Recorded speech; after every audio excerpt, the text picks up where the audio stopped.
पुरुष की तुलना में महिलाओं की ज़्यादा प्रधानता रही है इस समाज में। सबको लगता है कि पुरुष प्रधान समाज है, पर ऐसा नहीं, नारी प्रधान समाज है। और इसका मतलब ये नहीं कि पुरुष की प्रधानता नहीं है, पुरुष की महानता उतनी ही है। लेकिन पुराने समय से माताओं के चरित्र को दर्शाने के लिए, उनकी विभूति को दर्शाने के लिए समाज ने कदम कदम पर बार बार महिलाओं का, माताओं का सम्मान किया है। और जब जब इस समाज ने माताओं का, नारियों का सम्मान किया है, तब तब ये समाज एक सकारात्मक दिशा की ओर बढ़ा है। लेकिन जब जब इस समाज ने अपमानित किया है नारियों को, तब तब घोर भयंकर उत्पात मचा है। ये जो रामायण हुआ, ये नारी का अपमान किया रावण ने, तभी तो हुआ। राम रावण का युद्ध क्यों हुआ? महाभारत का युद्ध क्यों हुआ? द्रौपदी का अपमान हुआ, चीरहरण हुआ। यही कारण था कि इतना भयंकर युद्ध हुआ। तो नारी अगर चुप कर जाती है, सहम जाती है, तो इसका मतलब ये नहीं है, इसका अर्थ ये नहीं कि वो कमजोर है, उसके बल नहीं है। अगर समाज के डर के कारण, आपके सम्मान रखने के कारण वो चुप रह जाती है, तो ये उसकी महानता है, वो कमजोर नहीं है। प्रायः देखा जाता है कि महिलाओं पर, माताओं पर कितनी हिंसा की जाती है अपने ही लोगों के द्वारा। पीकर नशे में आते हैं, मार रहे हैं, पीट रहे हैं। तो ये सब सभ्य समाज के लक्षण नहीं है। माताओं को सहन करना चाहिए, पर बात जब आत्मसम्मान की हो, अपने चरित्र पर आ जाए, तो महिलाओं को कमजोर नहीं समझना चाहिए अपने आप को। आज भी पुत्र और पुत्री में भेदभाव किया जाता है। ऐसा तो नहीं है हर जगह में, हर समय की, हर जगह की बात नहीं कर रही, क्योंकि जब से शिक्षा बढ़ी है, शिक्षित हुए हैं लोग, सुधार आया है। पर आज भी कहीं बहुत सारे क्षेत्र हैं जहां पर ऐसी मानसिकता का स्थान अभी भी है, जहां पुत्र और पुत्री में भेदभाव किया जाता है। क्योंकि पुत्र जन्म लेता है तो थाली बजती है, ढोल बजते हैं, और पुत्री होती है तो, मैं फिर कह रही हूँ, मैं सबकी बात नहीं कर रही हूँ। शिक्षा बढ़ी है, सुधार हुआ है, पर बहुत से ऐसे क्षेत्र हैं जहाँ पे अभी भी इसका स्थान है।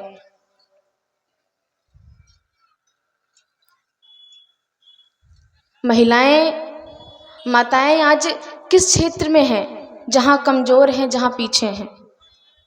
कोई ऐसा क्षेत्र नहीं है, उनका अस्तित्व नहीं है, ऐसा कुछ नहीं है। वो कुर्बान कर जाती हैं, सिर्फ वो अपने सम्मान रखने के लिए, परिवार का सम्मान बचाने के लिए एवरेस्ट की चोटी तक चढ़ गई, पायलट बन गई, इंजीनियर, डॉक्टर तो सामान्य बात है। किस क्षेत्र में महिलाएं पीछे हैं? अभी नासा में से स्पेस में भेजा गया ग्राफ, उसमें सिर्फ 2 महिलाएं गईं। इसके पहले भी महिलाएं गई थीं, लेकिन पुरुष साथ में गए थे। इस बार केवल 2 महिलाएं गईं। सुनीता विलियम्स का नाम, कल्पना चावला, ऐसे न जाने कितने नाम हैं। तो महिलाएं किसी भी क्षेत्र में पीछे नहीं हैं। एक बड़ी सुंदर पंक्ति कही गई है कि बोए जाते हैं बेटे, लेकिन चमकती हैं बेटियां। खाद पानी दिया जाता है बेटों को, लेकिन लहराती हैं बेटियां। एवरेस्ट में ठेले जाते हैं बेटे, लेकिन चढ़ जाती हैं बेटियां। और सुख के सपने दिखाते हैं बेटे, लेकिन जीवन को यथार्थ कर जाती हैं बेटियां। एक कुल के लाज रखते हैं बेटे, और 2-2 कुलों को रोशन कर जाती हैं बेटियां। तो बेटियों के कंधे पर 2-2 कुलों का भार होता है। जब मायके में होती है तो उनके नाम के पीछे पिता का नाम लगता है। विवाह हो जाता है तो नाम के पीछे पति का नाम लगता है। कुछ समय बाद जब बच्चे होते हैं तो चिंटू की मम्मी, तो क्या अपना अस्तित्व नहीं है? ऐसा नहीं है। लेकिन अपनों की खुशी के लिए वो इस अस्तित्व को भी कुर्बान कर देती है। जब मायके में होती है तो कहा जाता है देखो ऐसी मस्तियां अपने घर जाके करना, पति के घर में, अभी यहाँ हमारा बहुत सम्मान है। और जब ससुराल विदा होकर के जाती है तो कहते हैं देखो ये सब करामात अपने घर में करना, यहाँ नहीं चलेगा। उससे तो यही समझ में नहीं आता है कि अपना असली घर है कौन सा। मैं तो सासू माओं से भी, अब देखो कहोगे कि ये सत्संग है, यहाँ पे सास बहू की बातें चल रही हैं, पर व्यवहार में है। और चूंकि ये सत्संग है जहाँ सत्य की बात होती है तो सत्य तो कहना पड़ेगा। बहुत सारे पुरुष बंधुओं को भी लग रहा होगा कि ये तो झगड़ा कराने के लिए आई हैं, अगली बार से देवी जी को मत बुलाना। लेकिन देखिए हम महिलाओं से भी कहते हैं कि आपका भी फर्ज है कि आप पुरुष का सम्मान करें, प्रेम करें। ममता स्वरूप हैं आप, करुणा स्वरूप हैं। और जो सासू माएँ हैं उनसे भी निवेदन है, बहुत सासू माएँ ऐसी हैं अच्छी हैं जो बेटियों की तरह मानती हैं, बहुत प्रेम से रहती हैं, लेकिन कुछ को अहंकार होता है, हम तो श्रेष्ठ हैं, हम तो सास हैं, हम तो ये हैं। बहू को जब विदा करके लाती हैं तो अगर 1 किलो मिठाई लेकर के आई मायके से तो बोली देखो 1 किलो मिठाई लेकर के आई। या आप ये कहें इसके बदले कि देखो फूल जैसी सुंदर सी बिटिया भी दे दी और मिठाई भी भेजा है, फिर देखिए आप कितना प्रेम और कितना श्रद्धा से आपके साथ रहती है। वो अपने माँ को उतना याद नहीं करेंगे जितना वो आपको याद करेंगे। एक बार प्रेम, क्योंकि आप प्रेम दे रहे हैं उसको, उसके परिवार को सम्मान दे रहे हैं। और महिला का पेट सम्मान और प्रेम से ही भरता है। अगर आप आपस में समन्वय नहीं बैठाएंगी तो आप बच्चों को क्या संस्कार देंगे? संस्कार क्या सिर्फ बच्चों के लिए होता है? माताएं तो इसमें अहम हिस्सा है। मैं बार बार कहती हूँ, पहली गुरु तो माँ ही होती है बच्चों के लिए। तो संस्कारवान बच्चों को बाद में, पहले स्वयं बने। और अभी तक तो सासू माँ की बात हुई, बड़ों की बात हुई, पुरुषों की बात हुई। अब स्वयं महिलाएं जो मेरी बहनें हैं, चाहे वो विवाहित हो या अविवाहित हो, उनके लिए तो मुख्य बात ये जो पाश्चात्य जगत में आज भागती जा रही हैं, सबसे नंबर 1 पे है तो परिधान, जिसने हमारे संस्कृति की धज्जे उड़ा रखी है। ये कटे फटे छोटे, जितने बड़े घर की बेटी उतने छोटे कपड़े। हम तो आप ही की उम्र के हैं, हम जिन बालिकाओं की बात कर रहे हैं, इसीलिए कह रहे हैं। आज बातें बहुत बुरी लगने वाली हैं, पर इसलिए कह रही हूँ क्योंकि विश्राम दिवस है, आगे कुछ नहीं है। विश्राम दिवस है, कह के निकलेंगे। तो बहुत सारी बातें आज बुरी लगने वाली हैं। ये जो परिधान आप पहनते हैं ये हमारी संस्कृति नहीं है। देखिए सत्य का मंच है, सत्संग है, यहाँ सत्य की बात होती है, सत्य को आत्मसात किया जाता है, इसलिए इस मंच से बोलने का पूरा अधिकार है। कोई भी माता पिता नहीं चाहेगा, कोई भी अच्छे परिवार का पिता या माता नहीं चाहेगी कि उसके घर की बिटिया ऐसे उल्टे सीधे कपड़े पहन करके घूमे या कहीं भी जाए। माता पिता का गौरव तब बढ़ता है जब पूरे सनातन के अनुसार आप बढ़िया परिधान पहनती हैं। तो सबसे नंबर 1 पे यही आता है कि आपका परिधान कैसा हो, क्योंकि हमारी संस्कृति ही हमारी धरोहर है।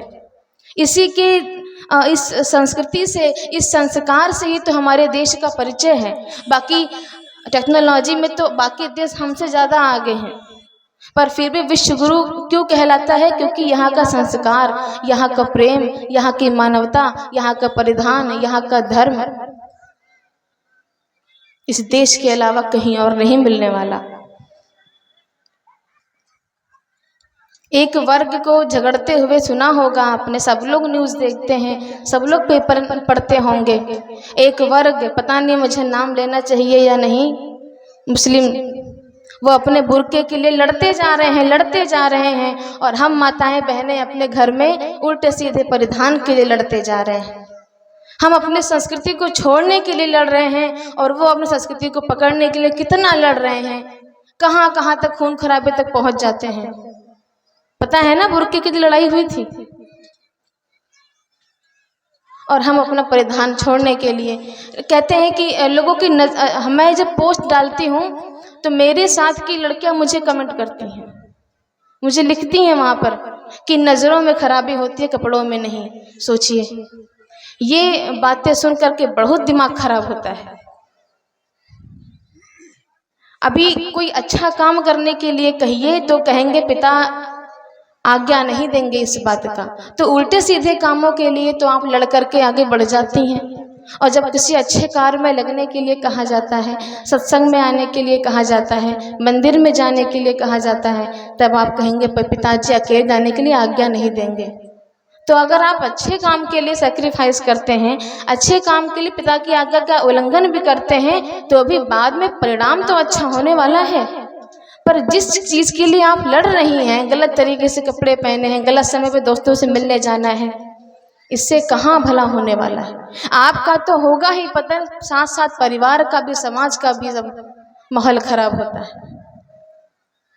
तो जिस तरह इन सब का है फर्ज कि कैसा आपके साथ बिहेव करें, व्यवहार करें, सासू माओ को मैंने बोल दिया, तो आपका भी फर्ज है कि आप कैसे रहें, अपने मर्यादा में पहनावे को रखें। और दूसरी बात, ये जो 7वीं 8वीं 9वीं 10वीं कक्षा में पढ़ने वाले बच्चे, ये इस मोबाइल को क्या कहें, वरदान कहें कि श्राप कहें। 10-10 दोस्त कैसे दोस्त बनाते हैं, गर्लफ्रेंड और बॉयफ्रेंड बनाते हैं। बहुत बुरी लग रही होगी बात, लेकिन कहना पड़ेगा। और जिसने इन सब चीज़ों में अपने मन को लगा दिया, उसका पूरा का पूरा करियर बर्बाद होने को है, दूसरा कोई गति नहीं है। उसने पूरा अपना भविष्य बर्बाद कर दिया इसके पीछे। लेकिन अगर जिसने इन सब चीज़ों से अपने आप को बचा लिया, वो अपने लिए भी तो कल्याणकारी है, परिवार का भी नाम रोशन करना ही करना है, और समाज के लिए भी कुछ न कुछ कर जाएगा। छोटे छोटे बच्चे कम कम उम्र में डिप्रेशन में चले जाते हैं, सुसाइड कर लेते हैं, ये संगत का ही तो असर है। तो ये सब चीज़ों से अपने आप को बचा के रखना है, ये हमारी संस्कृति नहीं है। और अब खास शब्द तो बच्चियों के लिए ही है कि कभी भी मर जाना, लेकिन विधर्मियों के चक्कर में मत पड़ना। ये हमारे देश को बर्बाद करने में सबसे अहम भूमिका है। मर जाना, लेकिन कभी किसी विधर्मियों के चक्कर में मत पड़ना, वरना 35-35 टुकड़ों में पाई जाओगी। ये सब के सब जानते हैं, बहुत पुरानी स्थिति नहीं है ये, नई नई ये भी है। जब ये उल्लंघन करके माँ बाप का गला घोट करके, उनके सम्मान का गला घोट करके जब निकल जाती हैं, तो उन लड़कियों की गति यही होती है कि टुकड़ों में पाई जाती हैं। आपको पता है आपके माता पिता के सिवा कोई आपको प्रेम कर सकता है, जिन्होंने अपने सपने डुबा दिए ताकि आप अपने सपनों को प्राप्त कर सके, जितने अपने पुराने कपड़े पहनते रहे ताकि आप नया पहन सकें, अपने लक्ष्य तक आप पहुंच सके, उन्होंने अपने बारे में सोचा ही नहीं। उनके सिवा आप कोई प्रेम कर सकता है? लेकिन 2-4 मीठी बातों में आकर के आप समाज का गला घोट के, अपने परिवार का गला घोट करके सारे मर्यादा को उल्लंघन कर चली जाती हैं। जिस देश में सावित्री जैसी माताएं हुई हैं, जिस देश में अनुसुईया माता हुई हैं, माता सीता हुई हैं, उस देश में अगर महिलाएं ऐसे परिधान पहनकर ऐसे उल्टे सीधे कार्य करें, तो हमारे लिए दुर्भाग्य का बात है। ऐसी बेटियों की जरूरत नहीं है हमारे परिवार को, ऐसे बेटियों की जरूरत नहीं है हमारे समाज को, जो 35 टुकड़ों में बट करके आए। हमारे समाज को ऐसी बेटियों की जरूरत है जो समय आने पर लक्ष्मी बाई बनकर अपने देश के लिए मर मिट जाएं। हमारी बेटियां ऐसी चाहिए जो धर्म के लिए दुर्गावती की तरह अपने जीवन को न्यौछावर कर दे। ऐसी बेटियों की आवश्यकता है, क्योंकि इस देश का भविष्य आपके हाथों में है, क्योंकि आप जननी हैं। आप जैसी होंगी बच्चे को भी वैसे संस्कार देंगे। पुराने समय में क्यों कहा जाता था कि गर्भवती माताओं को रामायण गीता सुनाया जाए? इसीलिए क्योंकि माँ के संस्कार शिशु में आते हैं। और शिशुओं को आप क्या संस्कार देंगी? इसीलिए कहा महाराज ने कि आज आप नारी शक्ति पे बोलना, क्योंकि अगर ये भी गलत होते हैं तो क्या कहते हैं कि शादी करवा दो तो सुधर जाएगा। तो सारी जिम्मेदारी आपके हाथ में है, अहम भूमिका आपकी है। ये जो वेस्टर्न कल्चर आया है, पाश्चात्य जगत आया है, इसने धज्जे उड़ा दी है हमारे समाज की, हमारे संस्कृति की। फैशन के नाम पे कुछ भी पहन रहे हैं, ये गौरव की बात नहीं है। हमारे देश का परिचय हमारी संस्कृति से ही तो होता है। हम यहाँ धर्म सीखने आते हैं, पिता का धर्म क्या है, माता का धर्म क्या है, पुत्र का धर्म क्या है, राजा का धर्म क्या है, उससे बड़ा धर्म के राष्ट्र धर्म क्या है। क्या हमारी जिम्मेदारी सिर्फ घर तक होती है? जिस देश के हम नागरिक हैं उसके प्रति हमारा कोई कर्तव्य नहीं है? अरे एक यही भारतवर्ष है, हमारा सौभाग्य है कि हमें मानव शरीर मिला है, और परम सौभाग्य ये है कि भारतवर्ष में मिला है, भारत भूमि में मिला है। साधना का और उपासना का मार्ग यहीं पर है, बाकी पूरे जहान में सिर्फ वासना का साम्राज्य है। तो हमें कैसे बनना है, क्या करना है? बने हम हिंद के योगी, धरेंगे ध्यान भारत का, उठाकर धर्म का झंडा रखेंगे, मान भारत का। गले में शील की माला पहन कर, ज्ञान की कफनी, गले में शील की माला पहन कर, ज्ञान की कफनी, पकड़ कर त्याग का झंडा रखेंगे, मान भारत का, उठाकर धर्म का झंडा करें उत्थान भारत का। जलाकर कष्ट की होली, उठाकर इष्ट की झोली, जलाकर कष्ट की होली, उठाकर इष्ट की झोली, जमा कर संतों की टोली, जमा कर संतों की टोली, करेंगे ध्यान भारत का।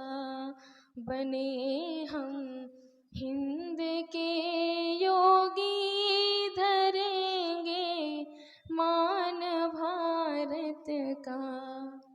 और स्वरों में तान भारत की, नखों में आन भारत का, स्वरों में तान भारत की, मुखों में आन भारत का, नयन में मूर्ति भारत की, नयन में मूर्ति भारत की, नसों में रक्त भारत का।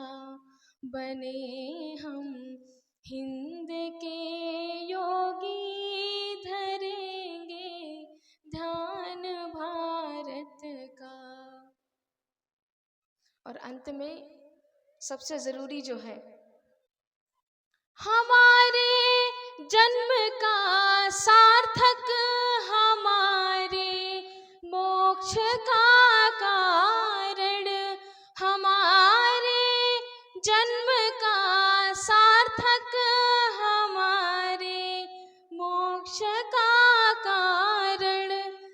हमारे स्वर्ग का साधन, हमारे स्वर्ग का साधन यही उत्थान भारत का। बने हम हिंद के योगी, धरेंगे ध्यान भारत का। बहुत कड़वी बातें हो गई, लेकिन समझ लीजिए ऐसे मंच से, ऐसे संतों से जो वाणी मिलती है सुनने को, वो भवरोग की दवा होती है। भवरोग मतलब ये जो सांसारिक रोग है जो छूटता नहीं, इसकी दवा है। और जिस तरह आप बाकी बीमारियों की दवा बड़ी सावधानी से लेते हैं, बिल्कुल समय से लेते हैं, डोज के अनुसार लेते हैं, ऐसे ही एक एक शब्द को, एक एक वाणी को बड़ी सावधानी से सुनिएगा, वरना अर्थ का अनर्थ हो जाएगा। बातें कड़वी जरूर थी, लेकिन एकदम सत्य थी, और सत्य तो कड़वा होता ही है। पाश्चात्य जगत की तरफ भागेंगे तो पता नहीं होगा, क्योंकि सूरज का उदय किस तरफ होता है? पूर्व दिशा की ओर, पूर्व में होता है, और अस्त किस तरफ होता है? पश्चिम में होता है। तो पश्चिम जगत की ओर भागोगे तो पता नहीं है, अंधकार ही होगा, अंधकार ही मिलेगा, विनाश ही होगा। इसीलिए अगर प्रकाश चाहिए, विकास चाहिए, तो पूर्व की ओर जाना ही पड़ेगा।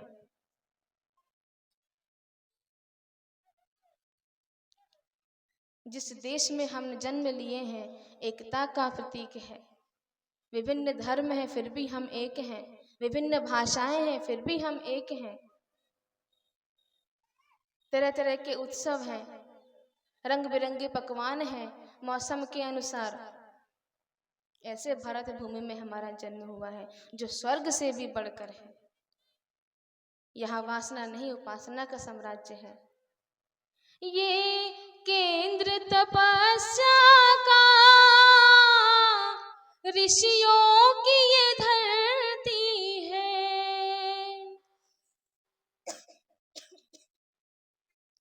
इस धरती की कुदरत भी आराधना करती है।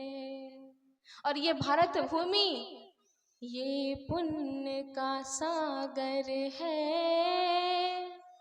मुक्ति का द्वारा है, जग में सबसे सुंदर यह देश हमारा है। बात समझ में आ रही है कि नहीं? हाँ या ना? तो जोरदार से बोलेंगे एक बार, बोले भारत माता की, भारत माता की। धन्यवाद। इस परिवर्तन में संसार में लगन 3 प्रकार के होते हैं। काम की लगन, दाम की लगन और राम की लगन। ये 3 विषयों पर अभी मैं चर्चा करूंगा। अभी आप लोगों ने सुना है, ये पूरी दुनिया, लड़का हो या लड़की, महिला हो या पुरुष, काम की लगन इतना जोर पकड़ रहा है, आज समाज का हालत दिन पर दिन गंभीर बनते जा रहा है। बंधुओं, श्रृंगार का अंतिम परिणाम क्या होता है? स्वर्ग मिलता है क्या? श्रृंगार से जमीन खरीदाता है क्या? नौकरी मिलती है क्या? क्या मिलता है? श्रृंगार से अंत में क्या मिलता है समाज को? एक लड़का कुमारा अवस्था में है, एक लड़की कुमारी अवस्था में है, दोनों के बीच संबंध की चर्चा हो रही है। फलदान पड़ गया है, तिलक भी चढ़ गया है, अब केवल विवाह बाकी है। लड़का अपने मन में बहुत खुश है, किसी से कहता नहीं है, अपने आप में वो मगन है। लड़का को लगता है कि सारा सुख का खजाना उस लड़की के पास है।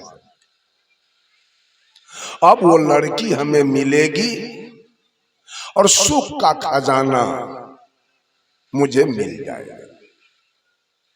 लेकिन लड़की भी सोच रही है अपने मन में, किसी से कहती नहीं है, वो सोच रही है सारा सुख का खजाना उस लड़के के पास है। अब वो लड़का हमें मिलेगा और सारा सुख का खजाना मैं पालूंगी। लेकिन वास्तविकता है सुख का खजाना न उस लड़के के पास है, सुख का खजाना न उस लड़की के पास है। अज्ञानता लड़के के पास है, वो अज्ञान बस सोच रहा है सुख वहां है। अज्ञानता लड़की के पास है, ये सोच रही है सुख वहां है। ये दोनों सुखिया है कि दुखिया? ये लड़का और लड़की सुखिया है कि दुखिया? सुख तो सत्संग में, सुख तो अपने आप में है, सुख तो ज्ञान में है, सुख तो ध्यान में है, सुख तो भक्ति में है और सुख तो भजन में। सुख वासना में नहीं, सुख साधना में।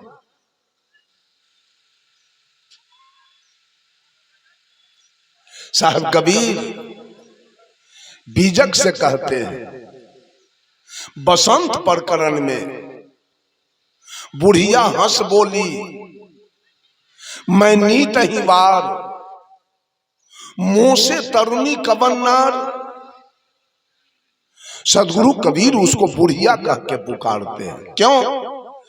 कि बहुत दिन से है, जब से ये सृष्टि है, जब से ये संसार है, तब से ही बुढ़िया है। लेकिन बुढ़िया कहती है हमसे जवान कौन औरत है इस संसार के अंदर? मुंह से तरुणी कबन्नार। वो बुढ़िया कौन है? यह बुढ़िया का कहना भी सही है और सदगुरु कबीर का कहना भी सही है। बुढ़िया है इच्छा, ये इच्छा रूपी बुढ़िया आज की नहीं है। कबीर साहब ने पूछा तू जवान कैसे है? तो मैंने किसी के परदादा को भी फंसाया, उसके दादा को भी फंसाया, उसके पिता को भी फंसाया, उसके बेटा को भी फंसाया, उसके पोता को भी फंसाया, उसके परपोता को भी फंसाया। हम तो नित जवान हो रहे हैं, हम बुढ़ा कहां रहे? बुढ़िया हंस बोली मैं नीत ही वार, मुंह से तरुणी कबन्नार। मुझसे जवान कौन औरत है दुनिया के अंदर? सबसे जवान मैं हूं, सबसे सुंदर मैं हूं। लेकिन बुढ़िया कह रही है अपनी कमजोरी, दांत गए मोरे पान खात। अगर कोई ऐसा साधु संत दृढ़ प्रतिज्ञ होकर, रेड अलर्ट होकर, सावधान होकर जब वो सत्संग रूपी पान का बीरा चबाता है तो मेरा सारा दांत झड़ जाता है वहां, अर्थात मैं वहां कुरूप हो जाती हूं। कोई सुंदर लड़की हो, नौजवान, और उसके मुंह में एक भी दांत न हो, उसकी सुंदरता कैसी होगी? अच्छी लगेगी? तो दांत भी सुंदरता का प्रतीक है, अर्थात इच्छा रूपी बुढ़िया वहां डिफिट खा रही है, इसकी हार हो रही है। दांत गए मोरे पान खात, दूसरे शब्दों में कहती है केस गए मोरे गंग नहात।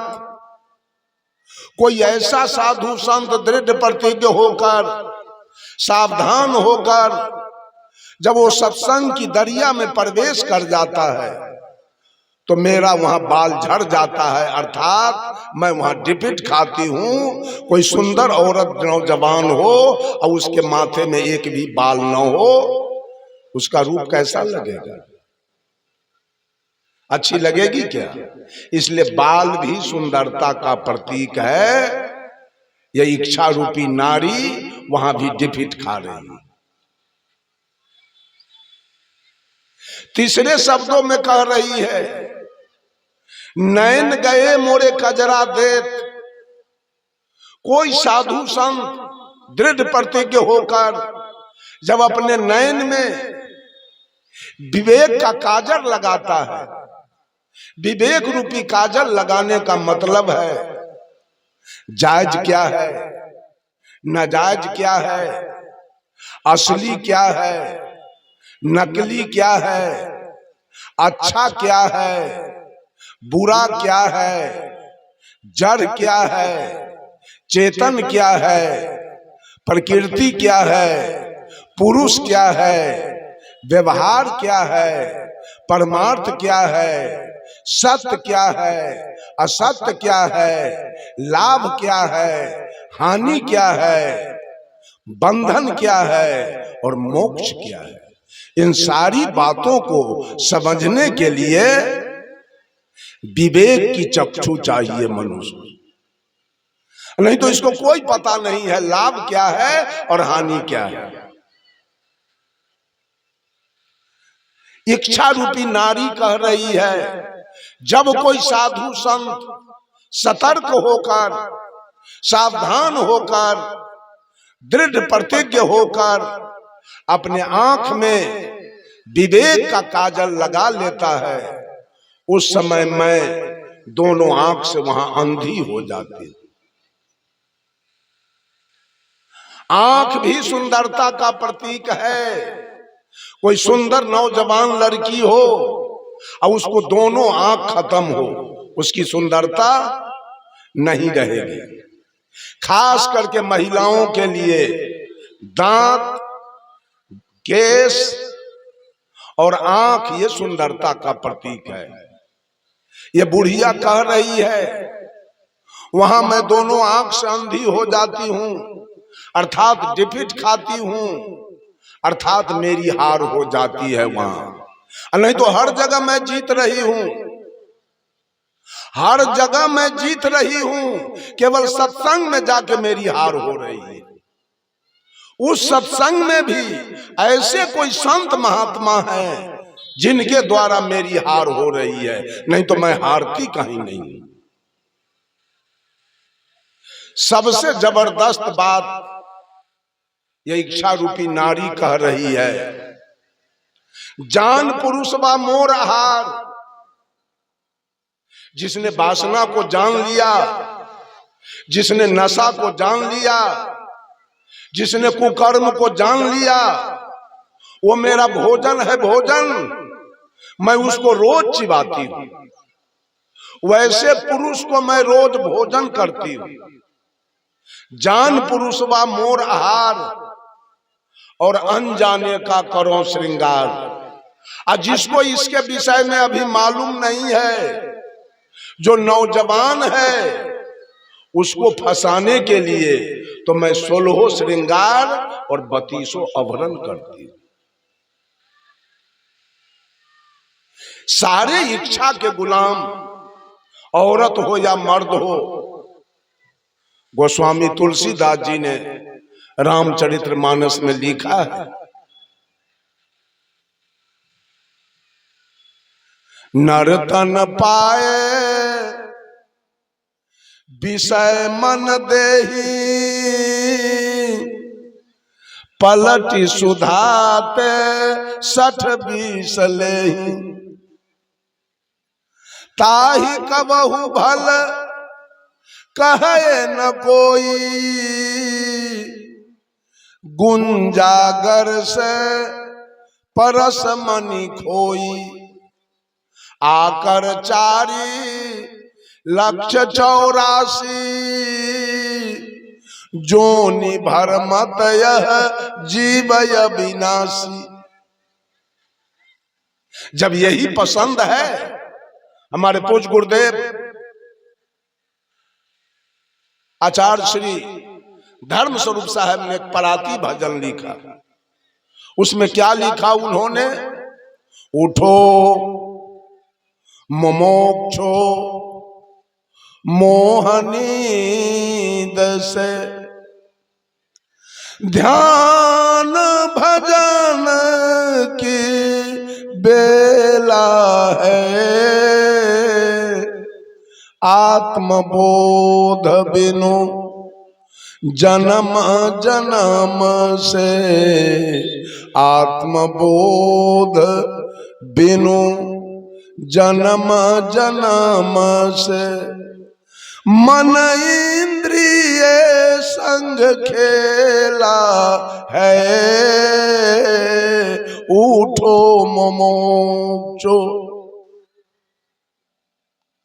बकरी के जोनी में गए तो वही हाल, गाय के जोनी में गए तो वही हाल, और कुत्ता के जोनी में गए तो वही हाल, हाथी घोड़ा के जोनी में गए तो वही हाल, अब मनुष्य का जोनी पाए तो फिर वही हाल। क्या भजन और क्या भक्ति हो। वासना से भक्ति होती है क्या? साधना से भक्ति होती है, साधना से कल्याण होता है। ये तो जन्मने मरने का उपाय है। वासना क्या है? जन्म लीजिए और मरिए, जन्म लीजिए और मरिए, यही तो मिलेगा अंत में। वो लड़का और लड़की दोनों दरिद्र है, दोनों में से सुखिया कोई नहीं है, दोनों भिखारी है, दोनों भिखमंगा है। फर्क है कि इस लड़की को लगता है लड़का है धनी और लड़का को लगता है लड़की है धनी, लेकिन वास्तविकता है लड़की भी दरिद्र है और लड़का भी दरिद्र है। ये दोनों दरिद्र एक दिन मड़वा पर जाके मिलेंगे। ये दोनों दुखिया एक दिन मड़वा पर जाके मिलेंगे। और दो एक जगह लिखा जाए तो पढ़ने में कितना होगा? दो एक जगह लिख दे तो पढ़ने में कितना होगा? 11। एक दरिद्र लड़का, एक दरिद्र लड़की, और दोनों मिलेंगे मड़वा पर, और दोनों मिलके 1 दर्जन बच्चा पैदा करेंगे। दुख 11 गुना बढ़ेगा। उसी बच्चा का पैखाना पेशाब नेटा पोटा अब ब्याह शादी करके दोनों प्राणी नरक चले जाए। काम का लगन से कितना फायदा मिला अंत में? क्या सब फायदा मिला? क्या सब फायदा उठाए?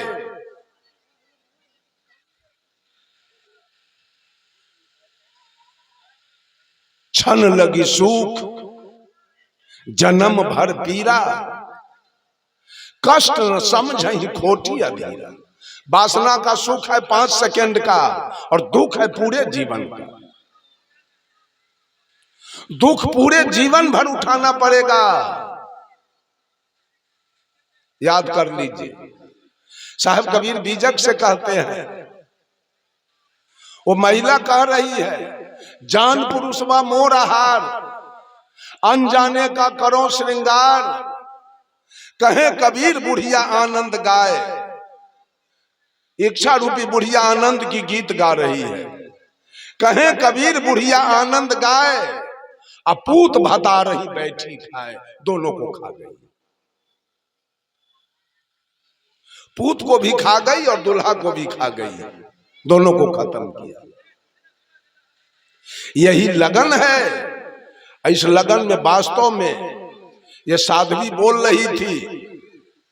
अब पश्चिमी सभ्यता आया, जब स्टेशन पर जाता हूं ट्रेन पकड़ने, एक भी लड़की सलवार कुर्ती में नहीं मिलती है, सब जींस पैंट और टी शर्ट पहन के रहती है खड़ा स्टेशन गाड़ी पकड़ना। क्या करेगी लड़की? सब इंजीनियर बनेगी कि हेमा मालिनी बन जाएगी? सिनेमा में जाएगी क्या? कि डॉक्टर बनेगी कि कलेक्टर बन जाएगी? मुसलमान को तो हम लोग हंसते हैं, लेकिन एक मुसलमान हमसे कहा, एक मुसलमान हमसे बताया कि हम लोगों को तो आप लोग हंसते हैं मुसलमान को, लेकिन आप बताइए, आप लोगों के यहाँ जब विवाह होता है लड़की के और जब बारात आता है, तो आपके यहाँ की औरत लड़का के नानी के, दादी के, मौसी के, ममानी के, फुआ के एक भी इज्जत एक जगह रखती है क्या? हम लोग यहाँ भी सुने हैं, कभी मुसलमान के यहाँ भी कभी सुने ऐसी बात?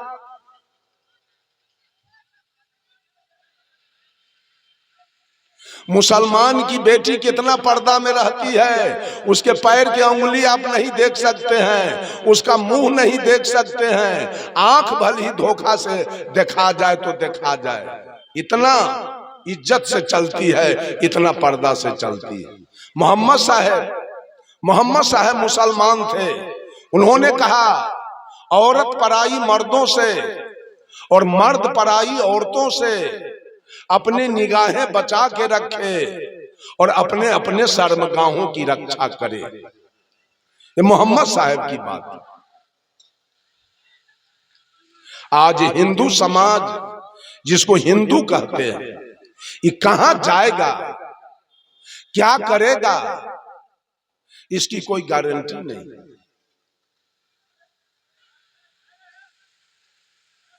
सब काम के लगन में व्यस्त है, एकदम कुछ सूझ नहीं रहा है, अंधा हो गया। लड़की भी अंधी होती चली जा रही है और लड़का भी अंधा, ये वासना का निमंत्रण दे रहा है, दोनों मिल। अंत में कोई लाभ नहीं, अंत में दुख। वासना का रिजल्ट अंत में दुख है। बेटा भोजन नहीं देगा, पुतोह भोजन नहीं देगी, पंच के यहां जाना पड़ेगा, कपड़ा नहीं मिलेगा, बिछावन सही नहीं मिलेगा, यही तो अंत में होगा।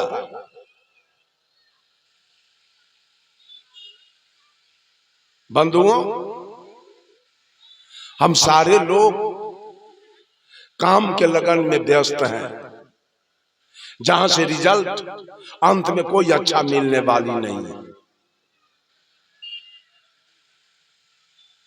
दो चार बाल बच्चे होंगे,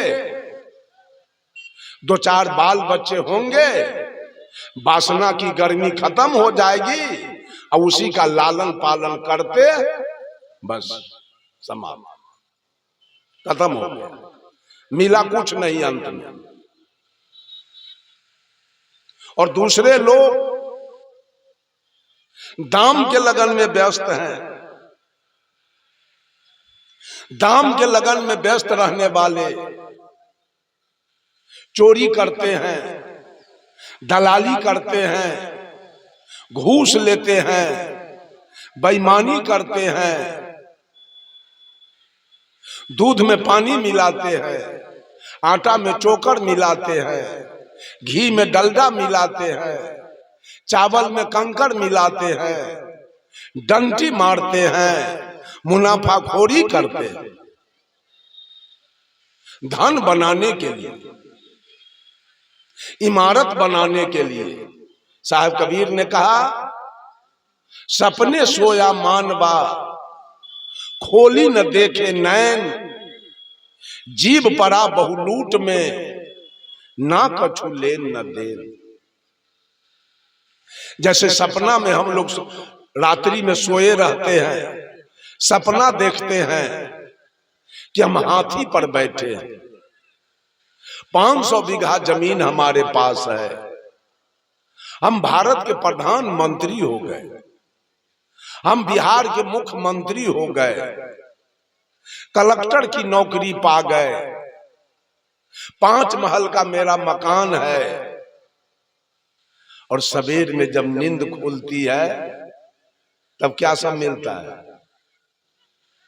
या सपना में हम देखते हैं कि हमको भूत ने मार दिया, हमको डकैत ने मार दिया, हमको सांप ने काट लिया, हम मर गए, हमको बाघ ने मार दिया, हमको सिंह ने मार दिया। और नींद खुलती है तब क्या मरे रहते हैं? मर जाते हैं क्या? वैसे दुनिया का नाना कुकर्म करके हम सपना का महल तैयार करना चाहते हैं। जैसे नींद खुली तो ना आप राजा हैं और ना आप दरिद्र हैं, ये दोनों झूठ था। ठीक उसी प्रकार से अभी जो आप महल बना रहे हैं, अभी जो आपकी जमीन की खरीदारी हो रही है, आपका गाड़ी घोड़ा खरीदा रहा है, माल मवेशी खरीदा रहा है, हाथी घोड़ा, ये सारा आपने सपना का महल तैयार किया है। नींद खुली तो सारे कुछ खत्म हो गए, आंख खुली तो सारे कुछ खत्म। और जितना कुछ आपने बनाया है, आंख बंद हुई तो सारे कुछ, आंख बंद हुई महल किधर गया? पंडित जवाहरलाल नेहरू के आनंद भवन किधर गए? इंदिरा गांधी का सारा सुख कहां गया? राजीव गांधी, संजय गांधी, लाल बहादुर शास्त्री, विश्वनाथ प्रताप सिंह, चंद्रशेखर, चौधरी चरण सिंह, जगजीवन राम, मोरारजी देसाई, वो पद कहां गया प्रधानमंत्री वाला? सारा सुख किधर चला गया? ये सपना का महल जागृति में लोग बना रहा है, दाम के लगन में फंसकर। बहुत सारे लोगों को तो सत्संग अच्छी नहीं लगती है, अरे क्या ही निठल्ला बाबाजी सब, कोई काम नहीं है, अपना कुछ बोल रहा है।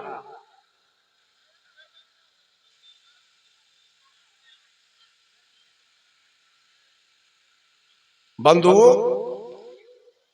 ये दाम का लगन भी आपको अंत में नरक ले जाएगा, काम का लगन भी नरक ले जाएगा, दुख में ले जाएगा, और दाम का लगन भी आपको दुख में ले जाएगा। परम पूज्य अभिलाष साहब एक बार मन से बोल रहे थे, लोग कहता है कि निपुत्तर के दर्शन करने से जतरा बिगड़ जाता है। तो साहेब जी ने कहा कि मेरा भी दर्शन कोई आदमी मत कीजिए, हम भी निपुत्रे हैं,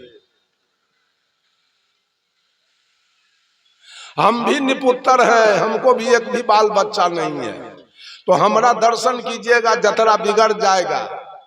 अगर पूत वाली के दर्शन से जतरा बन जाए तो सब लोग कुत्ती के दर्शन कर लीजिएगा, 16 गो बेटा एक के दिन, सबका जतरा बन जाए। बच्चा पैदा करना, भोजन करना, पानी पीना, पैखाना पेशाब करना, बच्चा पैदा करना, सोना, दुश्मन से भय रखना, और बाल बच्चों से लाड़ प्यार करना। ये धरती पर जितने भी अंडज पिंडज और उष्मज जितने भी प्राणी हैं सब भोजन करते हैं, सब पानी पीते हैं, सब पैखाना पेशाब करते हैं, सब बच्चा पैदा करते हैं, सब विश्राम करते हैं, सब दुश्मन से डरते हैं और सब अपने अपने बाल बच्चों से प्यार करते हैं। ये कौन बड़ी बात है? अगर मनुष्य इतना ही काम तक सीमित है तो उसको मनुष्य कहने का अधिकार है क्या? वो मनुष्य है क्या?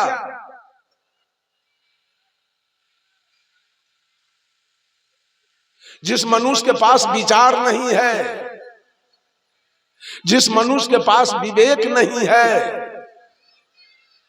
तो दर्जन के दर्जन बच्चा पैदा करने से कोई महान बन सकता है क्या? महान कहला सकता है क्या? सेवरी ने एक बच्चा पैदा नहीं किया, मीरा का एक बच्चा नहीं हुआ, शारदा देवी,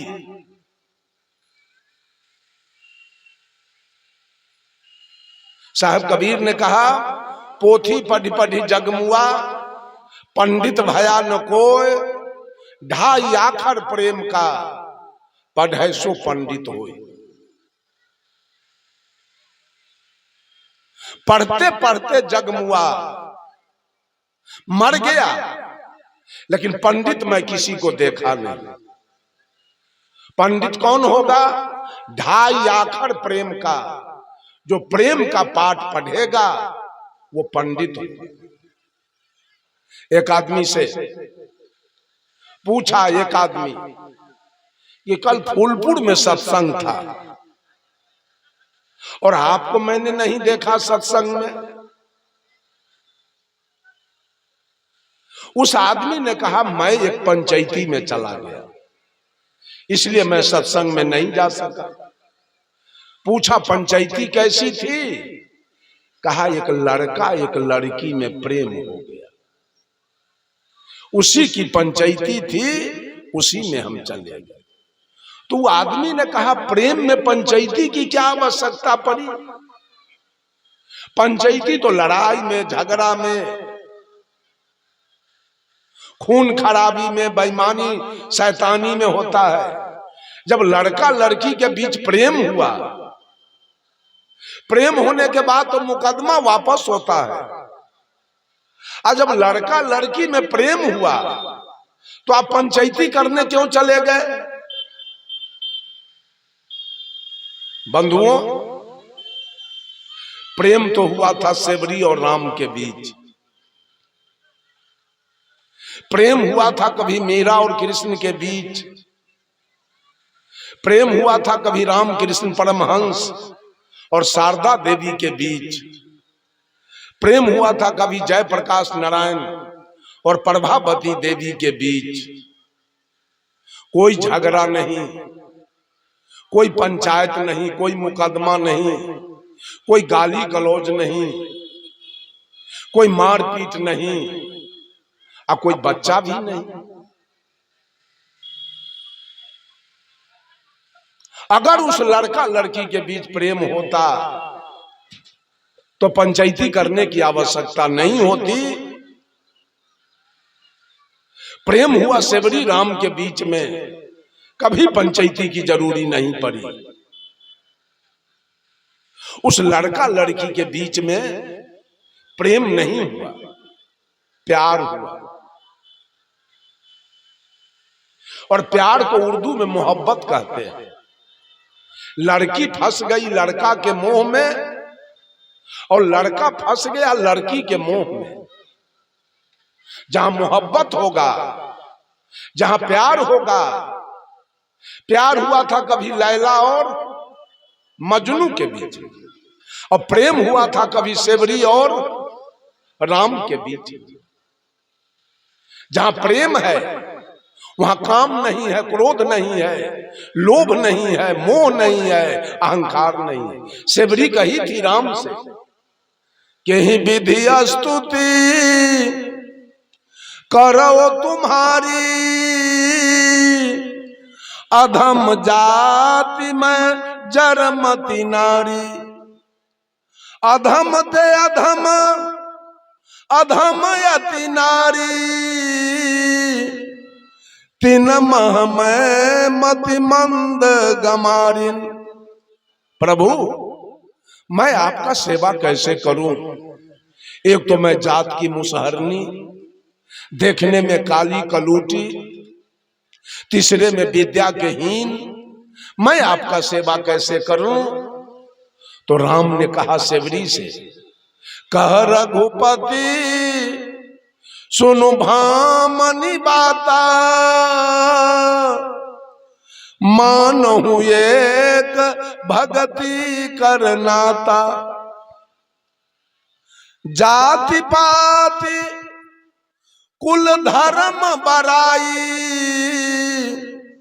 धन बल परिजन गुण चतुराई।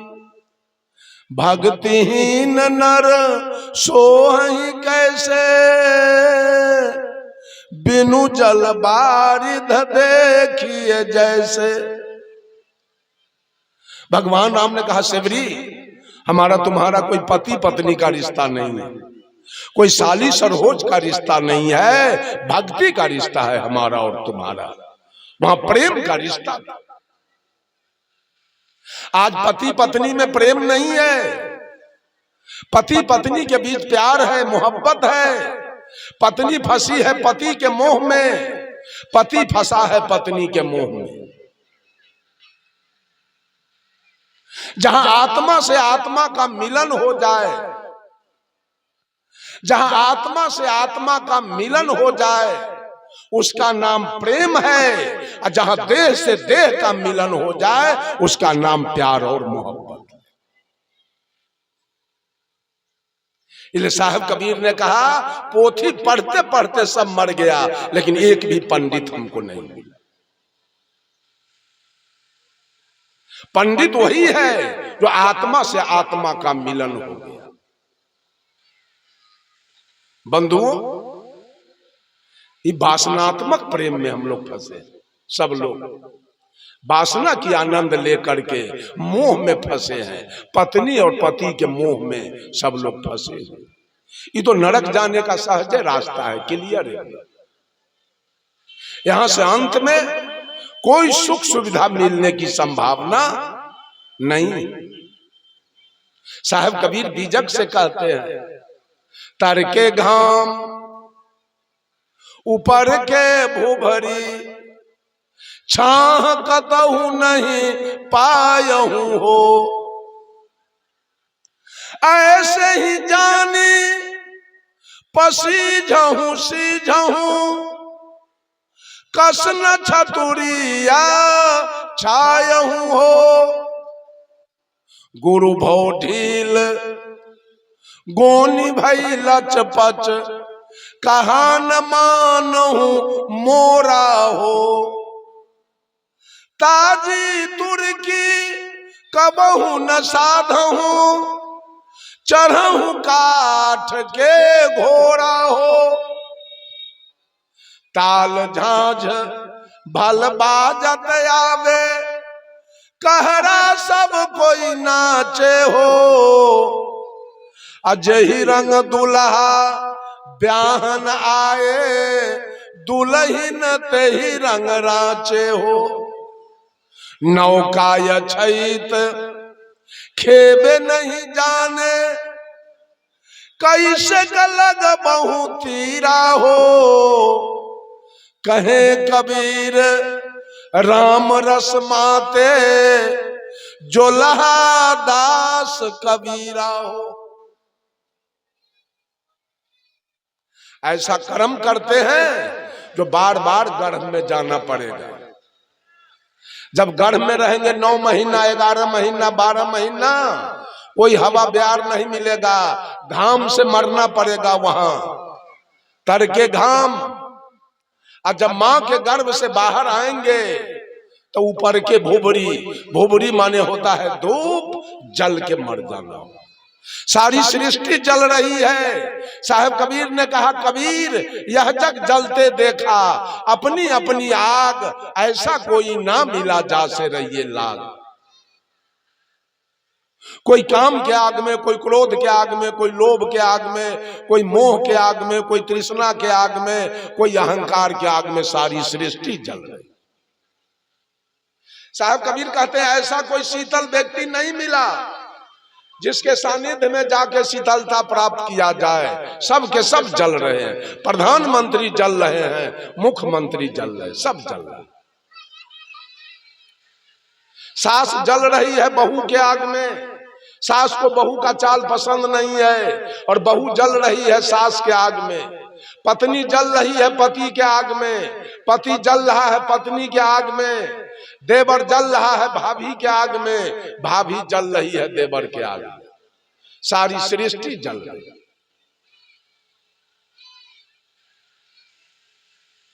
तर के घाम ऊपर के भुभरी, जब गर्भ में जाएंगे कर्मानुसार तो घाम से मरना पड़ेगा, और जब गर्भ से बाहर आएंगे तो धूप में जलना पड़ेगा। सुख कहाँ है?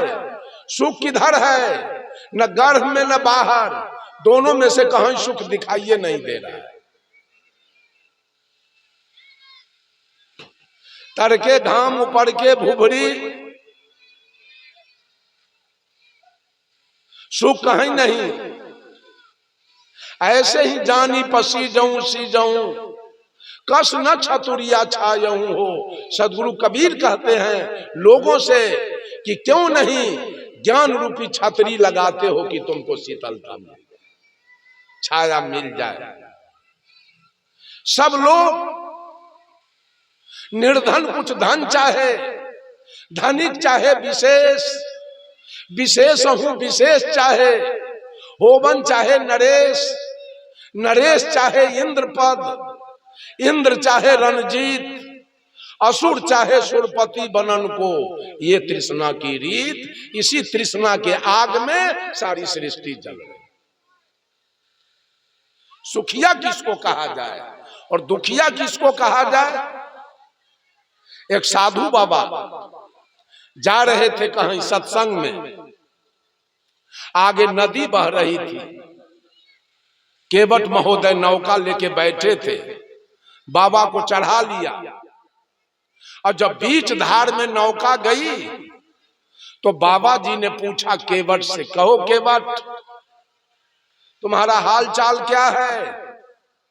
केवट ने कहा क्या पूछते हो बाबा हाल चाल, एक झोपड़ी भी थी हमारी, इस साल की भीषण बाढ़ उस झोपड़ी को भी दहा के ले गया। बाबा आप तो साधु हैं, कुछ आशीर्वाद करो कि एक मकान हमारा बन जाए। साधु ने कहा जाओ पक्का का मकान तुम्हारा बन जाएगा। पार उतार दिया, कहा बाबा बैठे रहिए, हम आते हैं घर से आपको विदाई करेंगे तो जाइएगा। घर गया और पत्नी से कहता है देखो जी तुम अब झोपड़ी वाले की पत्नी नहीं रह गई, अब तू पक्के वाले की पत्नी हो गई। तो पत्नी कहती है अरे बेवकूफ, 5 कट्ठा जमीनों है जोतने के लिए, दीवाल चाट के जियोगे पक्का के? ये दौड़ल आया, कहता है बाबा जमीन तो ये को ढूंढना है हमारे पास। कहा जाओ 10 बीघा जमीन तुमको हो जाएगा। कहा बाबा बैठे रहिए हम आ रहे हैं। आया पत्नी से कहा देखो जी तू अब 10 बीघा वाले की पत्नी हो गई। पत्नी कहती है बेवकूफ कहाँ के, कहां से जमीन ले आया तुम? ये रसीद के कटवाएगा और मालिक को मलगुजारी न तुमको सोने देगा न हमको सोने देगा। आया कहा बाबा आज तो गड़बड़ हो गया। कहा क्या बात है? हमको मालिके बना दीजिए कि कोई मलगुजारी लेने वाला न मिले। कहा जाओ तुम मालिक हो जाओ। आया कहा कि देखो जी तुम मालिक की पत्नी मलकीनी हो गई। कहा रे बेवकूफ, मंत्री का आदमी न तुमको सोने देगा, बराबर आके चंदा मांगेगा।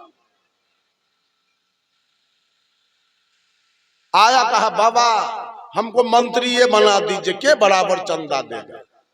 जाओ तुम मंत्री हो जाओ। गया कहने देखो जी तुम मंत्री के पत्नी हो गई।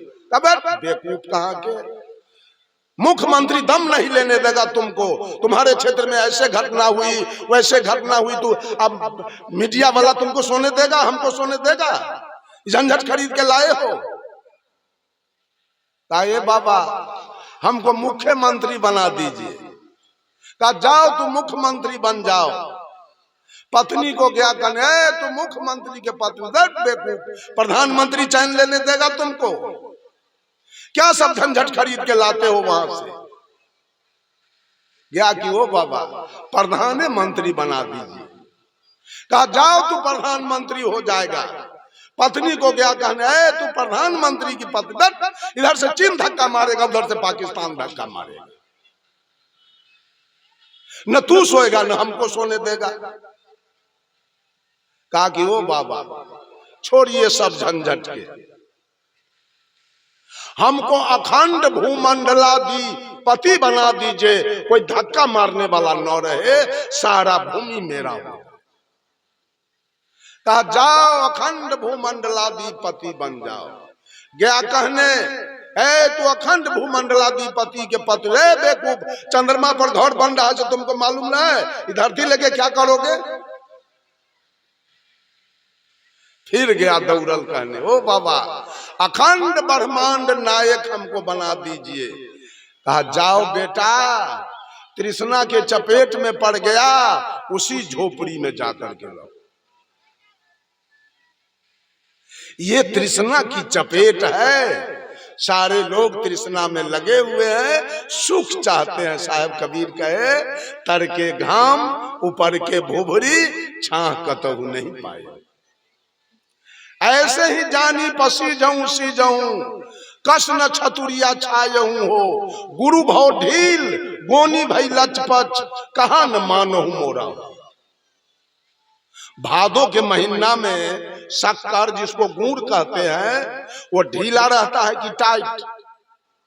ढीला। और उसको अगर बोरा में रखा जाए तो बोरा टाइट होगा कि लचर पचर? लचर पचर होगा। साहब कबीर कहते रे, तुम्हारी बुढ़ारी आ गई, तेरा नस नारी ढीला हो गया, शरीर भी लचर पचर, पैर रखना कहीं और रखते हो कहीं।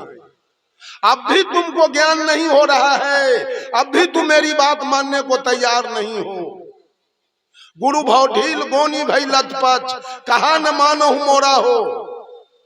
ताजी तुर्की कबहू न साधहूं, चढ़हूं काट के घोड़ा।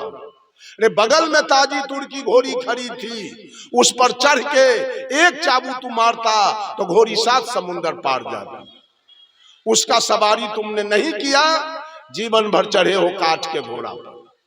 काठ के घोड़ा पर कोई बैठ के और 2-4 चाबुक मारे तो घोड़ा क्या किलोमीटर जाएगा? ये दुनिया वाला काठ के घोड़ा मीन्स विश्वास का घोड़ा, और ताजी तुर्की घोड़ी का मतलब विचार की घोड़ी। सारा दुनिया विश्वास के घोड़ा पर बैठा है, भोला बाबा के कृपा होगा तो सब। ए बंधुओं, कृपा झूठ है, आशीर्वाद झूठ है, वरदान झूठ है, और शराब भी झूठ है। ये चारों कोरा झूठ, कुछ होने जाने वाला नहीं। किसी के कृपा से कुछ होने वाला नहीं है। हाँ, कृपा से क्या होगा? तो आपने चंदा दिया, आपका कृपा हुई तो सत्संग शुरू हो गया, ये कृपा है। किसी के बेटी का विवाह है, वो गरीब आदमी है, 20,000 रुपया इन मौका पर दे दीजिए, आपकी कृपा उस गरीब पर गई, उसके बेटी का विवाह हो। आपके कृपा से उसके बेटी का विवाह हो गया, आपके कृपा से वो बीमार आदमी स्वस्थ हो गया, इलाज करा के आपके कृपा से किसी गरीब का मकान बन गया, ये आपकी कृपा। लेकिन मुंह के कृपा से मात्र, और मुंह के शराब से हमको तो 1051 आदमी शराब देने वाला है, कुछ नहीं हुआ। ट्रेन में मिलता है लोग तो हमारा मुंह मिलाता है मोबाइल में, यही है वो आदमी, यही है यूट्यूब पर वाला आदमी। हमको डर भी होता है कि कहीं मारे न कहीं। एक दिन बैठे हुए थे यहाँ हाथीदा स्टेशन पर यही रंजीत साहब के साथ हमको कार्यक्रम था छत्तीसगढ़। 5 तारीख से लेकर 15 तारीख तक हम दोनों आदमी आदित्य स्वरूप भी रहे हैं छत्तीसगढ़। बैठे हुए थे, एक आदमी 4 बार इधर से उधर स्टेशन पर गया, उधर से घूम के आता है, कहता है हो आप ही हैं यूट्यूब पर। हमारा तो प्राण सूख गया, अभी क्या करेगा न करेगा। एक दिन समस्तीपुर मुजफ्फरपुर के बीच में ढोली स्टेशन पर बैठे थे, इधर से दानापुर इंटरसिटी आई, एक आदमी उतर के इतना तेजी में मेरे निकट गया, कहा यूट्यूब पर आप ही हैं। हम की क्या बात है, जरा मोबाइल नंबर दीजिए आपको बुलाना। तुरंत लिया नंबर, तुरंत गाड़ी में चल गया। ताजी तुर्की कबहू न साधहू चढ़हू काट के घोड़ा। सारा दुनिया के औरत मर्द काट के घोड़ा पर जाके बैठा है, 1 किलोमीटर ही घोड़ा नहीं पास करेगा। जहां का तहां ही घोड़ा, काट का घोड़ा। आपकी यात्रा जहां की तहां समाप्त हो जाएगी, कुछ आगे आप नहीं बढ़ पाएंगे अगर आप किसी के कृपा पर चल रहे हैं। चाहे वो भोला बाबा की कृपा हो, चाहे राम जी का, चाहे हनुमान जी का, चाहे अरे मंत्री लोगों का कृपा हुआ, मंत्री लोगों का कृपा हुआ, आदमी का कृपा हुआ तो रमेश ऋषिदेव मकदमपुर का मुखिया हुआ, लेकिन भगवान के कृपा से आज तक नहीं हुआ। आदमी का कृपा हुआ तो जगजीवन राम भारत के उप प्रधानमंत्री, रेल मंत्री हो गए, लेकिन भगवान के कृपा से कुछ नहीं हुआ।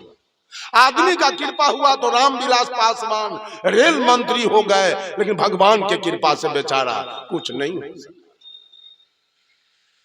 अभी भी तो सोचिए, सब लोग विश्वास के घोड़ा पर बैठे हैं, कुछ नहीं होगा। अंत में यात्रा खाली रहेगी और अंत में बहुत रोना पड़ेगा चलने के समय। सारा जीवन लड़कैया के खेल में आपकी बीत रही है, सारा जीवन विश्वास में बीत रहा है। जरा विचार तो कीजिए। मैंने कहा काम की लगन और दाम की लगन। साधु लोग भी दाम के लगन में बेकल हैं, दान पेटी ले ले गांवे गांवे बउआ रहे हैं, साटा बनाते हैं साटा, इतना 1000 रुपया लगेगा तो हम आएंगे। बंधुओं, केवल दाम की लगन चल रही है, काम की लगन। एक महात्मा जी थे, उन्होंने भंडारा किया तो चेला से कहा कि जाओ 1 किलो प्रसाद खरीद लाओ, संत लोगों को देने के लिए इलायची दाना। तो वो गया खरीदने, दुकानदार को दिया रुपया 1 किलो इलायची दाना दीजिए। दुकानदारवा के रतौनी के बीमारी था बेचारा, वो ऐसे ऐसे टोने लगा बटखारा। ये बुझ गया जी, इसको नहीं सोचता है। 2 किलवा चढ़ा दिया तराजू पर, 1 किलवा के बदला 2 किलवा, 2 किलो प्रसाद ले लिया। यहां से जब गया तो गुरु जी ने पूछा, रे कितना लाया है? 2 किलो। बेवकूफ कहाँ के, हम कहे थे 1 किलो लाने के लिए पैसा का कितना जरूरी है, आई 2 किलो लाया। तो कहता है कोनो पैसा लगल की। कहा तो कैसे हुआ? ये दुकानदार के रतौनी के बीमारी है, 1 किलवा के बदला 2 किलवा चढ़ा दिए। गुरु महाराज कहा जोरे बेवकूफ, जब रतौनिये भेल रही तो 5 किलवा रख दी।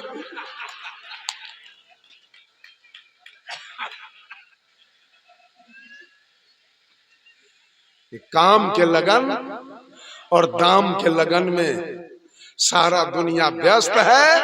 तीसरा है राम की लगन। और राम की लगन क्या है? आत्मा राम। ये लगन में अगर मनुष्य आ जाए, आत्मा राम को जान ले, आत्मा राम को पहचान ले, तब तो बूझ लीजिए कि सारा मनुष्य शरीर पाने का सारी सार्थकता आपकी होगी। पूरे विश्व की जनसंख्या, हिंदू मुसलमान सिख ईसाई औरत मर्द सब मिला के 7.5 अरब या 8 अरब है अनुमानतः। और 8 अरब के काया से ये राम निकल जाए, आत्मा राम निकल जाए, तो भगवान सब यहां क्या करेंगे बोलिए? भगवान क्या करेंगे यहां? बकरी चढ़ाएंगे कि भेड़ी? रेलगाड़ी चलेगी, बस, ट्रक, ट्रैक्टर, जेसीबी। कोर्ट में न्याय होगा, कॉलेज में पढ़ाई होगी, हाई स्कूल मिडिल स्कूल में पढ़ाई होगा, हॉस्पिटल में इलाज होगा, कारखाना में उत्पादन होगा, प्रयोगशाला में शोध होगा, सत्संग प्रवचन होगा, खेती गृहस्थी होगी, कुछ होगा। ए भगवान के खोजने वाले, अगर पूरा सृष्टि के काया से ही आत्मा निकल जाए तो परमात्मा क्या करेगा यहां? कुछ होने वाला नहीं है। यही आत्मा, यही किसी का घर जला दिया, किसी का इज्जत लूट लिया, किसी का मर्डर कर दिया, तो आप कहते हैं ये दुष्ट आत्मा। यही चोरी किया, दलाली किया, बेईमानी किया, मांस खाया, मछली खाया, दारू पिया, दूध में पानी मिलाया, तो आप कहते हैं पापात्मा है। यही किसी के बेटी के बियाह में मदद कर दिया, कहीं स्कूल कॉलेज यूनिवर्सिटी बनवा दिया, कहीं तालाब खनवाया, कहीं कुआं खनवाया, तो आप कहते हैं धर्मात्मा है। और यही मांस मछली खाना छोड़ दिया, तारी दारू पीना, बीड़ी सिगरेट पीना छोड़ दिया, सुमरन ध्यान साधना भजन कीर्तन में लग गया, तो आप कहते हैं महात्मा है। और जब सारे पाप कर्मों से ये आत्मा ऊपर उठ गया, सारी आसक्तियां मिट गई, मन और मन की कल्पना, बुद्धि और बुद्धि की तर्कना, इंद्रिय और इंद्रिय की भोग वासना, चित्त और चित्त की चंचलता से ऊपर उठ गया, तो इसी को हम अंत में क्या कहते हैं? परमात्मा। परम शब्द कहां उतरेगा? कलेक्टर की डिग्री कहां उतरती है? घसवाहा पर, चरवाहा पर, चोर पर, डकैत पर। कलेक्टर की डिग्री उतरती है विद्यार्थी पर, और परमात्मा की डिग्री उतरती है आत्मा। ये सारे लोग परमात्मा के खोजने वाले बैठे हैं। कबीर हुए परमात्मा, बुद्ध हुए परमात्मा, विवेकानंद हुए परमात्मा, दयानंद हुए परमात्मा, अभिलाष साहब हुए परमात्मा, आचार्य श्री धर्म स्वरूप साहब हुए परमात्मा। परम जोड़ आत्मा। परमात्मा खोजने की चीज नहीं है, परमात्मा पाने की चीज नहीं है, परमात्मा बनने की चीज नहीं है, परमात्मा होने की चीज है। जो बनता है वो बिगड़ जाता है। रात में देखिएगा कबीर लीला वाला सब एगो को कबीर बना देता है, रात में कबीर बनाता है। अब भोरे देखिए तो चटैया पर सूतल है, सौंसे देह नून छिला गया। रात में बना था, वो सवेर में बिगड़ गया। बनना नहीं है, पाना भी नहीं है। परमात्मा पाने की चीज भी नहीं है, वो आपसे अलग नहीं है कि उसको पा लीजिएगा। परमात्मा होने की चीज है। साहब कबीर ने आपको इतना शक्ति प्रदान किया है, इतना ताकत दिया है कि बेटा तू परमात्मा बन जा। खोजो नहीं, बन जाओ। थोड़ी सी चर्चा। मैंने काम की लगन, दाम की लगन और राम की लगन, ये 3 लगन है दुनिया के अंदर। सारी दुनिया के लोग ये 2 लगन में व्यस्त है, काम के लगन में और दाम के लगन में पूरा दुनिया व्यस्त है, जहां से अंत में कुछ नहीं मिलेगा। खाली हाथ, खाली हाथ रोना पड़ेगा। बेटा कहेगा आज मेरा पप्पा नहीं बचेगा, आज आंख से बहुत आंसू की धार बह रही है। क्यों? आपने यही 2 लगन में अपना जीवन बिता दिया, राम की लगन आपके जीवन में नहीं आई। अंत में बहुत रोना है, बहुत दुख भोगना पड़ेगा, कहां जाएंगे इसका ठिकाना नहीं मिलेगा। संसार के लोगों ने सदगुरु कबीर को दीवाना कहा, लेकिन ये बात क्या आप जानते हैं, दुनिया ने तो सदगुरु कबीर को पागल कहा, पर सदगुरु कबीर ने खुद ही खुद को पागल कहा। क्या ये आप जानते हैं? सदगुरु कबीर ने स्वयं भी अपने को पागल ही कहा है। वे कहते हैं, कहे कबीर दीवाना। दीवाना शुद्ध शब्द है और लोकल भाषा में उसे आप पागल ही कहेंगे कि ये तो दीवाना है। साहब ने कहा, कहे कबीर दीवाना, अर्थात ये जो कबीर है, ये जो कह रहा है, ये पागल है, ये पागल कबीर कह रहा है। अब समझने की बात इतनी सी है कि सदगुरु कबीर स्वयं को दीवाना क्यों कहते हैं, पागल क्यों कहते हैं, या संसार ने साहब को पागल क्यों कहा। संसार की नजर में जो शास्त्रों का ज्ञाता है, जो व्याकरण का ज्ञाता है, शब्दों का ज्ञाता है, वो ज्ञानी है, और जो कुछ नहीं जानता शास्त्र या शब्द, वो मूर्ख है, पागल है। पर सदगुरु कबीर ही नहीं, अन्य महान संतों ने कहा कि जो सिर्फ शब्दों का ज्ञाता है, जो व्याकरण जानता है, जो साहित्य जानता है, वो सिवाय कचड़े के और कुछ इकट्ठा नहीं किया है। उसके पास सिवाय कचड़े का और कुछ है ही नहीं, उसने सिर्फ कबाड़ इकट्ठा किया है। असली ज्ञानी तो वो है जिसने अनुभव इकट्ठा किया है। अभी आप अनुभव और अनुमान की बात श्रद्धेय साहब जी से सुन रहे थे। सदगुरु कबीर अपने जीवन में अनुभव की बात करते हैं। वे कहते हैं, जिन लोगों ने शास्त्र पढ़ा है, जिन लोगों ने शास्त्रों का अध्ययन किया है, वे सब के सब सिर्फ कचरा ढो रहे हैं।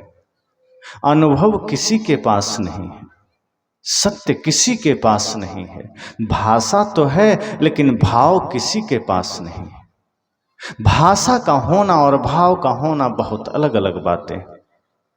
भाषा तो वही आदमी समझ सकता है जो आदमी उस भाषा को जानता है, लेकिन भाव कोई भी समझ लेता है। जैसे आप गाय के पास जाकर आप उसको बोलें कि क्या तुम्हें प्यास लगी है, पानी पियोगी, तो गाय समझेगी, आपकी भाषा उसे समझ नहीं आएगी, कुत्ते को भी समझ नहीं आएगी। और आदमी में ही ले लीजिए, अंग्रेजों से आप हिंदी में बात करिए, वो नहीं समझेगा। तमिल क्षेत्र में चले जाइए, हिंदी भाषी आदमी तमिल चला जाए, मलयालम वाले के पास चला जाए, कन्नड़ वाले के पास चला जाए, और उससे अगर वो बोले हिंदी में तो वो नहीं समझेगा। असम तरफ चले जाएं, हिंदी बोलेंगे, वो नहीं समझेगा। आपकी भाषा सब जगह सब नहीं समझ सकता, लेकिन इतना जरूर मानिए कि आपका भाव सब समझेगा, जानवर भी समझेगा। आप हाथ में डंडा लेकर चले जाएं किसी गाय या बैल के पास, हम कहते हैं उसको बुद्धि नहीं है, लेकिन इतना उसे भी पता है कि ये डंडा है और इससे मारा जाता है और चोट लगती है, डंडा देख के वो भाग जाती है। इतनी समझ तो जानवर को भी है कि आपके हाथ में डंडा देख के वो भाग जाती है और आपके हाथ में घास या अनाज देख के वो पास आ जाती है। अर्थात इतनी बुद्धि तो उसके पास भी। किसी भी जीव जंतु को आप डराने के लिए कुछ हाथ में औजार रखिए, हम कहते हैं वो तो कुछ नहीं जानता, लेकिन आपके हाथ में औजार देख के वो दूर से ही डर जाता है। और आपके हाथ में कुछ खाने पीने की वस्तु हो, फूल माला हो, वो डरता नहीं है, उसे भी पता है ये मारने वाली चीज नहीं है। अर्थात वहां वो आपके भीतर के भाव को समझा। आप किसी जानवर के पीठ पर हाथ फेरिए, वो अपना गर्दन झुका देता है, उसको डर नहीं लगता कि ये मेरा गर्दन काट देगा। वो आपके भीतर के भाव को महसूस कर लिया कि ये मुझसे प्रेम कर रहा है। लेकिन आप क्रोध की अवस्था में आप हाथ ले जाइए, वो भाग जाता है। आपकी भाषा को नहीं समझा, भाव को समझ जाता है। जो व्यक्ति भाषा नहीं समझ पाता, वो आपके प्रेम के, क्रोध के, ईर्ष्या के, द्वेष के भाव को समझ जाता है। क्योंकि भाषा निष्प्राण होती है, भाव जीवंत होता है। सदगुरु कबीर को दुनिया ने पागल कहा इसलिए क्योंकि सदगुरु कबीर अनुभव की बात करते थे। वो आंखों देखी बात करते थे, लिखी हुई बातों पर उनको ज्यादा भरोसा नहीं था, क्योंकि लिखी हुई बातें आज कल में बदल जाती है। समाज की वर्तमान परिस्थितियों के अनुसार बातें लिखी जाती है, परिस्थितियां बदल गई, वो बातें बदल जाती। तो सदगुरु कबीर को लोगों ने पागल क्यों कहा? साहब ने खुद ही कहा है कि दुनिया को ये लगता है कि जो आदमी भाषा जानता है, जो आदमी शास्त्र पढ़ा है, वो ज्ञानी है, लेकिन जो आदमी शास्त्र नहीं पढ़ा वो अज्ञानी है। लेकिन संतों ने कहा, आप सब सुकरात का नाम सुनते हैं, क्या कहा उन्होंने? दुनिया ने उन्हें कहा आप तो बड़े ज्ञानी हैं। कहा नहीं, मैं ज्ञानी नहीं हूं, क्योंकि तुम दो चार लोग मुझे ज्ञानी कहते हो, अधिकांश तो मुझे अज्ञानी कहता है। कहा नहीं नहीं, किसी के कहने से आप थोड़े अज्ञानी हो जाएंगे। कहा दो चार लोग ही मुझे ज्ञानी कहते हैं, बाकी सब अज्ञानी कहते हैं, और सच तो यह है कि मैं अज्ञानी हूं। मैं अज्ञानी ही हूं क्योंकि संसार को मैं नहीं जानता। जो व्यक्ति दूसरे को जानता है दुनिया उसे ज्ञानी कहती है, और जो खुद को जानने की चेष्टा करता है दुनिया उसे अज्ञानी कहती। और अगर हम अपनी परिभाषा को देखें तो सच तो यह है कि जो अपने अज्ञान को जानता है वही सच्चा ज्ञानी है। जो अपने दोषों को जानता है वही सच्चा ज्ञानी है। जो अपने बुराई को जानता है वही सच्चा ज्ञानी है। हम दूसरे के दोषों को जानते हैं, दूसरे की बुराई को जानते हैं, दूसरे की कमियों को जानते हैं। हर आदमी के पास पड़ोसी का पूरा हिसाब होता है, अपना हिसाब हो ना हो। पड़ोसी का बेटा क्या करता है, उसका जमीन, उसके पास जमीन कितनी है, उसकी पत्नी कैसी है, उसका घर कैसा है, उसने कौन सा टीवी खरीदा है, उसने कौन सा मोबाइल खरीदा है, हमारे पास सब बायोडाटा होता है। और हम चेष्टा करते हैं, जानने की जिज्ञासा होती है, उत्सुकता होती।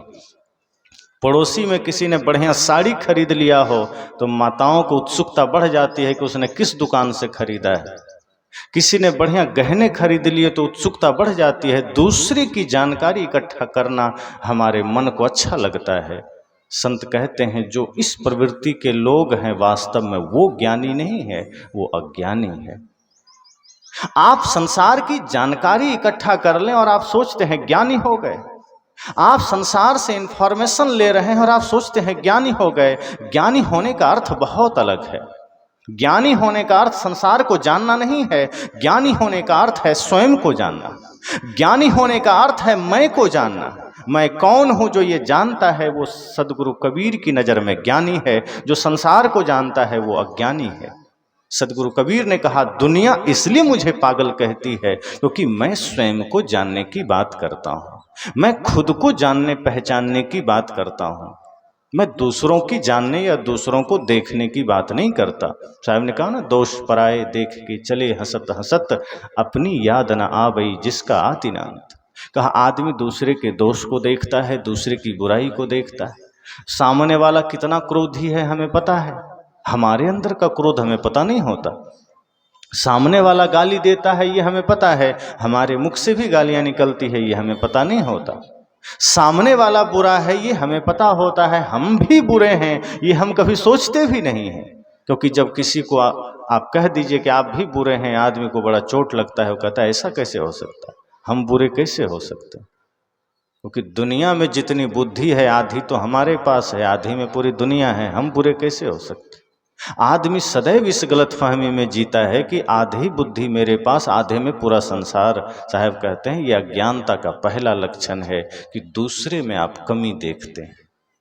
अज्ञानता का ये पहला लक्षण है कि आप दूसरे में